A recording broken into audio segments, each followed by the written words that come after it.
With the final stretch of the NBA's play-in tournament coming up, we could not be closer to the NBA postseason. And it looks like there are going to be a lot of exciting matchups. One that really stands out to me, however, is that between the Houston Rockets and the Golden State Warriors. Golden State, they won their play-in game, and now they're facing the 2 seed. And I think throughout this entire playoff stretch, this may be one of the best that we're going to see, and perhaps one of the most exciting. Let's break it down. This is State of the Association. I'm your host, Nash Roberts. To begin, the first thing that really stands out to me here is the difference in experience between these two teams. Golden State is a team that under Steph Curry has been there and done that. They've won 4 rings in the Curry-Draymond era, and that duo is definitely getting up there in age, but Curry is still a near 25-point-per-game scorer, the best shooter the league has ever seen. Draymond Green is well within the running for Defensive Player of the Year. Those two are still performing at a very high level, and when it comes to the playoffs, no light is too bright for those two. They have been on the biggest stage time and time again, whether they won a championship in the 4 rings that they have, or even when they haven't won it, they have always been near the top in circumstances like the finals against Cleveland or the finals against Toronto. Over the last decade, Golden State has a history and a prestige of winning, not just in the regular season, but at the highest level. They are more than postseason tested, they are gold-blooded. And then you look at the new addition to the team in Jimmy Butler. He has not won a title yet, but he has led his Miami Heat in years past on multiple Cinderella runs all the way to the finals. And I'm sure that each of him, I'm sure he wants to win a ring. So you take a look at Golden State. This is a team that is led by veterans, and these veterans, they've probably got a little bit of a chip on their shoulder. If you're Curry or Draymond, this is a franchise that over the last 10 years you have led to so much success, and now you're in the play-in just to be the 7th seed. And then for Jimmy Butler, having a ton of postseason accolades and success, but never winning the big one. There is not only experience on this team, but a chip on their shoulder and a desire to prove themselves and maybe win a 5th for Curry. And so when you combine experience with motivation, that makes this team even more dangerous. And then on the other end, you have the Houston Rockets. This is a team that absolutely does have some veterans. A couple years ago, they actively made a move for some in Fred VanVleet and Dylan Brooks. But overall, unlike the Warriors, this is a team that has been less tested. For the franchise specifically, this is Houston's first time making the playoffs since James Harden was there. And for this team, I think there's both a lot of motivation, much like the Warriors. Let's examine Jalen Green. This is someone who, throughout his entire career, has had a lot of questions thrown his way. Criticisms of inefficiency, inconsistency, and just that inability to take a leap to what could truly be his ceiling in some people's eyes. Largely, though, the consensus has kind of turned more positive towards Jalen Green. Now, there's still question marks about him, but overall, this is regarded as probably his best regular season, and his efficiency still isn't all there.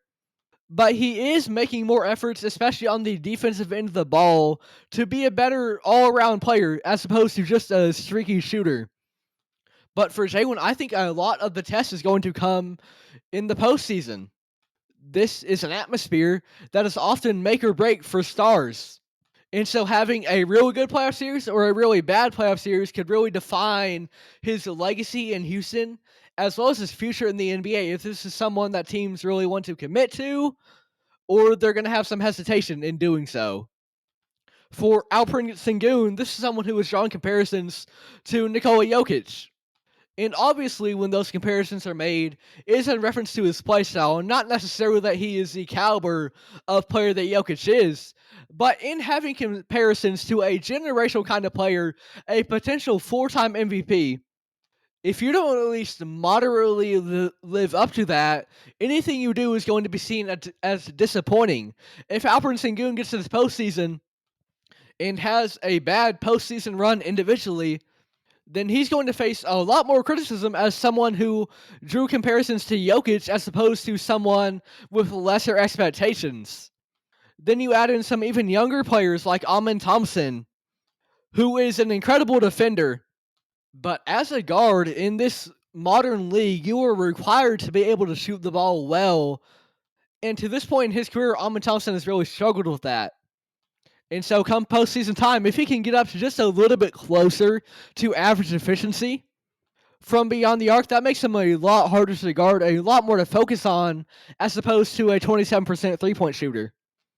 So I think even though Houston, they don't all around the roster have that much experience, there is absolutely a motivation there from the young Bucks to prove their worth, because there are going to be questions thrown their way that have been thrown their way, especially in the case of number 4. In the manner in which you respond to that is how stars are truly made. And then you do look at a guy like Dillon Brooks or Fred VanVleet. I think with Brooks, there is both experience and motivation, much like a lot of the members of the Warriors, where Dillon Brooks, it's toned down now, but when he was with Memphis, he was seen as kind of the villain of the NBA, right? And there was a lot of criticism thrown his way. So for him to step into this veteran leadership role with Houston, I think there's a little bit of a hunger there to prove himself that he can really be a winning player at the highest level. And then for Fred VanVleet, he is an NBA champion already. That one came with Kawhi Leonard, though, and now he's with an entirely different set of guys. And he is the veteran. He is the one that is expected to mentor this team and allow them to develop and give them opportunities to see what they need to do to improve. So I think there's a hunger there from Fred VanVleet as well to be the veteran for this team as a previous player of finals pedigree and bring them over the top.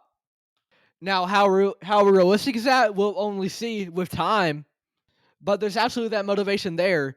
And with motivation as well as experience on both ends, I think in combining that, some players might not have the experience, but they might have motivation and vice versa. That creates for a really exciting atmosphere when players feel they have something to prove as well as they're not afraid of the moment. That creates some really, really exciting basketball. And I think a great example of that, if I want to show some evidence here, is Anthony Edwards, who every time he has stepped foot on a postseason court has been hyper impressive. And this is someone who, in the 2020 draft, when he was drafted, there were question marks about his love of the game ultimately. But every time he's on the court, he displays a passion for the game like no other. And originally that motivation, that drive to win at the highest level, that came with his youthful energy. And now he's got a little bit more experience, and he's a great combination. He's been battle-tested in the playoffs. He's made the Western Conference Finals.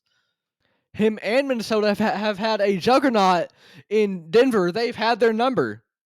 So now, through various exciting postseason performances that we've seen from Edwards, year after year, consistently great, 30 points a night, through his experience and his competitive desire, Anthony Edwards is super fun to watch, and I think that's a consensus among a lot of fans. And so when you take a glance at these two teams in Houston and Golden State, I think that combination of motivation and experience, that is so, so huge, and it's going to make this playoff series all the more exciting. Then we get into the matter of how these two teams match up. And it's really interesting because as the more youthful team, Houston is the one with the higher seed. Typically, the young up-and-coming team is the one that is lower, while the one filled with veterans is the higher seed. But in this case, the roles have been flipped. I think that makes a really interesting dynamic. Largely, this kind of falls in line with that experience and motivation. I think a lot of this playoff series is going to come down to the likes of a Jalen Green or a Sengun or an Alperen Thompson if you're Houston. Because Jalen Green, he has his inefficiency. He has his inconsistency.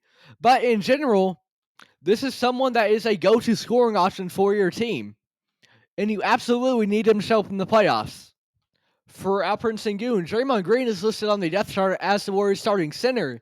And so with that, how are you going to respond playing against one of the best defensive leaders that we've ever seen in the NBA? Especially in your first postseason outing. For Alperen Thompson, can you allow your subpar shooting, ultimately, to not become a hindrance to the team and instead still remain a positive offensive player, as well as maintain your incredible defensive ability? Houston can go as far as their response to the moment. And for For Golden State, I think Draymond is absolutely open to the challenge of Alperen Sengun. That's a really smart center he's going up against, but Draymond has a very high IQ himself, especially on that defensive end. For Steph Curry, do you try to get off of VanVleet and more so exploit the weaknesses of Jalen Green? For the improvements he's shown as a defender, he is still not necessarily a major threat on that end. I'd much rather go at Jalen Green than I would Fred VanVleet. How is Curry going to exploit that? And for Jimmy Butler, you're supposed to be playoff Jimmy. That is the expectation. That is the nickname that has been given to you, the moniker that signifies your playoff ability. Will you be able to live up to that? When, if I'm Houston, I'm sitting in my 6'7" Almond Thompson on Jimmy Butler. Even though Thompson's a guard, just for his 6'7" frame, as well as his incredible defensive abilities, I would definitely put him on Butler. And so with that, I think there are some interesting matchups here. For Houston, it's a matter of how far their youth can take them, as well as the level of leadership that Dillon Brooks and Fred VanVleet have instilled in the locker room. For Golden State, they've been here before. They just start off the season really hot, and then they slow down a little bit. But with the Jimmy Butler addition, they have been rolling. And I think they feel as though they can beat anyone. And of course, in talking about an exciting postseason series, a lot of times the media is going to favor a big market team with a superstar on it, and that's precisely what Golden State is. They are a prestigious NBA franchise in the closing stages of a dynasty now, led by a man, a revolutionary, who changed the game entirely with his level of shooting in Steph Curry, as well as one of the best defensive leaders the association has ever seen. Houston absolutely deserves their flowers too. But media-wise, what we're going to be seeing from ESPN or even on YouTube, there's going to be a lot of talk about the Golden State Warriors because they always bring intrigue with them. And that is going to make this all the more exciting as well. And then for Houston on the other end, how do the Rockets respond to that? Despite being the 2 seed going up against the number 7 seed, how much of a chip on their shoulder do they feel in playing Golden State, this franchise that's going to get a lot of eyes on them?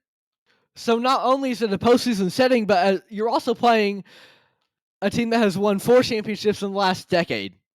How do the Rockets respond to that? Do they rise to the occasion, not just in the playoffs, but against the Warriors of all teams? That's really, really interesting to me.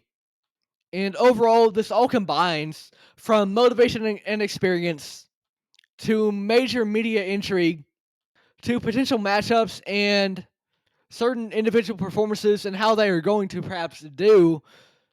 When it comes to these first-round playoff series, there may be no one more exciting than that one between the Houston Rockets and the Golden State Warriors. And as NBA fans, so often so much media is negative. But in my opinion, we are so lucky to see matchups like this in the first round of all places, where there is so much parity and talent in the league that even a matchup between the 2 seed and the 7 seed has a lot of intrigue behind it. And I cannot wait for Houston versus Golden State. That is all for today's episode of State of the Association. I'm your host, Nash Roberts. Thank you very much for listening. Coming in this one, I wasn't really fully certain on how this was going to turn out, but I think it came out pretty well. I just really want the consistency to be here with the content. And so we're just more so trying to get in line with that. No more lackadaisical approach. No more excuses. Just talking about the best content that I can. I hope you really enjoyed. Whether you're a new viewer, whether you're returning, thank you very much for listening. This has been State of the Association. I'm your host, Nash Roberts.